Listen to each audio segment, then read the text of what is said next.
Olá e bem-vindos! O que é que acontece à nossa confiança quando a vida, de repente, nos atira para o meio do deserto? É uma pergunta forte, não é?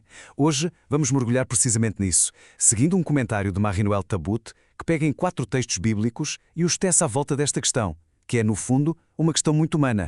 E como tantas vezes na vida, tudo começa com uma crise. Uma daquelas crises que nos leva ao limite. Uma situação que, de uma forma ou de outra, todos nós conseguimos reconhecer.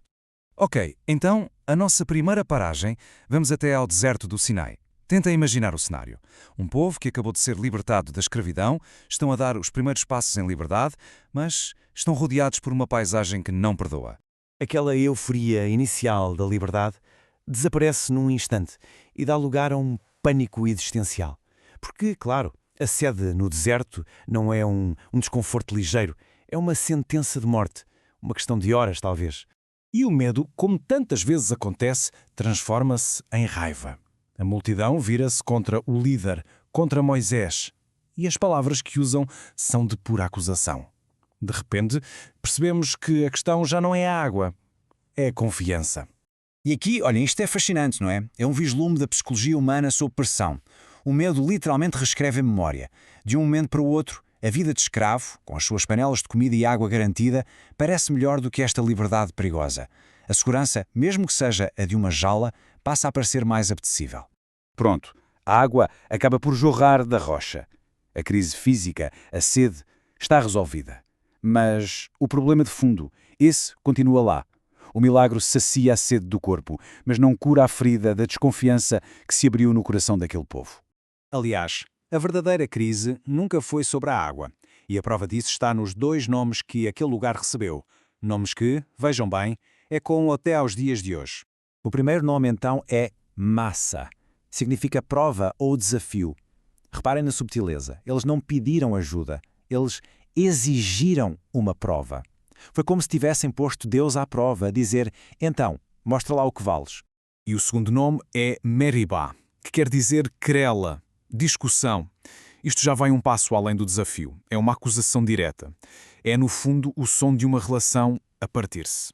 Portanto, estes 2 nomes juntos revelam a pergunta que estava mesmo no centro de tudo. Afinal, o Senhor está ou não está conosco? Fomos abandonados? É a dúvida mais fundamental que pode existir sobre a presença e a bondade de Deus. E é exatamente aqui que o comentário de Tabout se torna universal.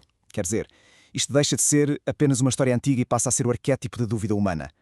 É aquilo a que se pode chamar o problema original, a suspeita sobre Deus. Uma suspeita que tem o poder de envenenar toda a nossa vida. Esta memória ficou tão marcada, mas tão marcada, que se tornou num aviso para todas as gerações, que encontramos ecoado nos Salmos. Não endurçais os vossos corações. É um apelo para não deixar que as dificuldades da vida transformem o coração em pedra. Muito bem. Se essa é a questão fundamental da confiança, então qual é a resposta? Vamos avançar uns séculos. O Novo Testamento vai oferecer uma resposta e é radicalmente diferente. É na carta aos Romanos que o apóstolo Paulo vira esta lógica do deserto completamente ao contrário. A dinâmica muda. Já não é a humanidade a exigir provas a Deus. Pelo contrário, somos convidados a receber uma prova de amor que já foi dada. E que prova é essa? Bem, não é água a jorrar de uma rocha para gente que se está a queixar, não. É algo muito, mas muito mais profundo. É um sacrifício. E um sacrifício feito não quando éramos perfeitos ou merecedores, mas precisamente quando estávamos mais perdidos. É um amor que não fica à espera que a gente o mereça. E este amor, que é derramado nos corações através do Espírito Santo, é apresentado como a resposta final. A resposta definitiva àquela pergunta de Meribá. A questão deixa de ser, será que Deus está conosco? E passa a ser, Deus está em nós.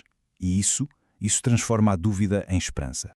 E tudo isto leva-nos então à nossa última paragem. É aqui que o tema da sede e da água vai atingir o seu ponto mais alto, num encontro que acontece junto a um poço, lá no Evangelho de João. O paralelo entre as 2 histórias é impressionante mesmo.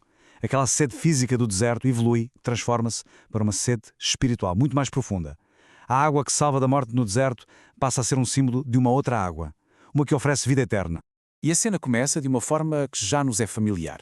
Com sede. Jesus está cansado da viagem, senta-se e pede de beber a uma mulher. Mas aquele que começa como um pedido perfeitamente normal por água, transforma-se em segundos numa oferta de algo absolutamente extraordinário. É que Jesus refine completamente a ideia de sede. Ele põe as coisas em perspectiva, estabelece um contraste muito claro. A água deste poço sacia, claro, mas só por um bocado. Já a água que ele tem para dar, essa promete saciar para sempre a nossa sede mais profunda.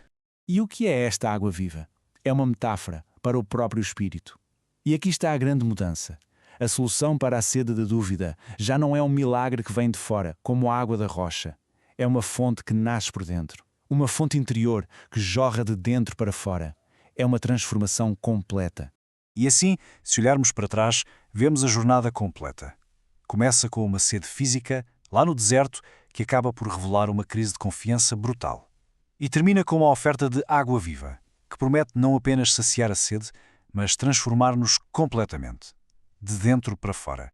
Toda esta narrativa antiga acaba por nos deixar com uma pergunta que é, na verdade, muito atual. Porque a sede é inevitável. Todos nós a sentimos. Seja sede de segurança, de significado, de amor, faz parte da vida. A verdadeira questão então é esta: onde é que nós procuramos a nossa água?